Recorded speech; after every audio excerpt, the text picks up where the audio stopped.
Mr. Nick, welcome to Lana Platform. We are happy to host this event today and happy Ramadan Kareem. Ramadan Kareem, thank you so much for having us here. It's a pleasure. Thank you so much. Pleasure is ours, actually. First of all, I would like to know your opinion about Saudi market, how you guys are expanding in Saudi market, and why did you choose Saudi market?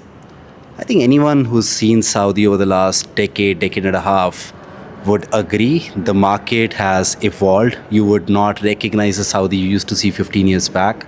And that's not just in the culture, the way people behave, but also about how technology has been adopted.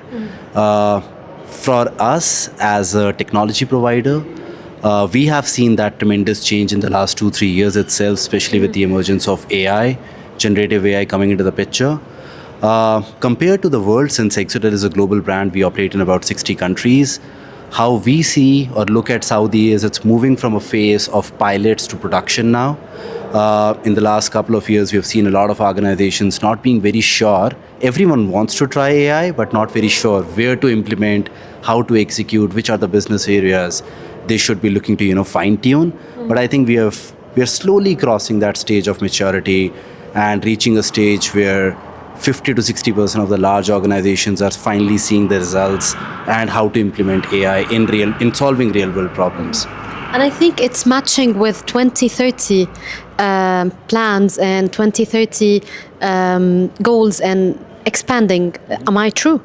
Absolutely. I think Vision 2030 has been the biggest motivator driver for organizations to have that push, to have that zeal and urge to try out AI.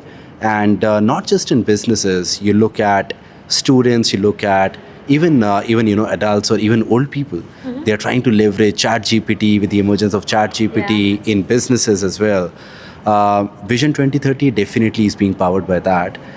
You're seeing a lot of businesses trying to automate because with Vision 20, I was on my way from the airport, I was seeing Saudi is expecting about 200 million plus people for the Expo 2030, which aligns with the Vision 2030. And to be able to cater to those kind of volumes, humanly it's not possible. You definitely need automation. So I think without automation, without AI, it's practically not going to be possible. And how do you think AI is going to change the whole game, especially that you merge AI with the technology? And I have one more question, which is, do you think AI is going to replace customer service anytime soon? That has to be my favorite question. I've heard that for the last 5 years, I think at least 1,000 times.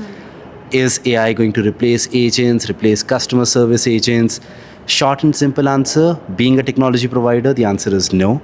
It's only going to make them more efficient. There are certain things that you would need a human agent for or a human touch to, right? For example, I've been trying to call an airline. I have a flight tomorrow and every time I get connected to a bot, but the problem is not solved. Now I'm really frustrated. If a human comes on the call and tells me, I understand your pain, I have been there, I have struggled with this problem in the past, and that gives me some reassurance there is someone who understands my emotion. Of course, I'm not saying AI cannot do that. AI can do that, but end of the day, humans connect with humans. So AI, in my view, should only be to enhance how a CS or how a customer service or how any brand operates. But we should not be looking at replacing humans, but rather, one of my favorite quotes is, don't replace humans, repurpose them. Of course. Maybe if you have 100 people in customer service today and you can automate the work for 20 of them, can I use those 20 in daily sales? Can I increase my sales for the brand? Can I reach out to more people? So I think that should be the way we look at AI, not being scared of it, but rather looking at ways how it can help me enlarge and enhance my brand. So yeah. And do you think it changed a lot in the Middle East? Absolutely, not just Middle East, right? Middle East definitely is one of the fast adopters of how AI has come in, but globally as well. You look at and again, you'll see the real value of AI wherever you have masses and volumes. You talk about Middle East, you talk about Asia, Southeast Asia, or you talk about the West.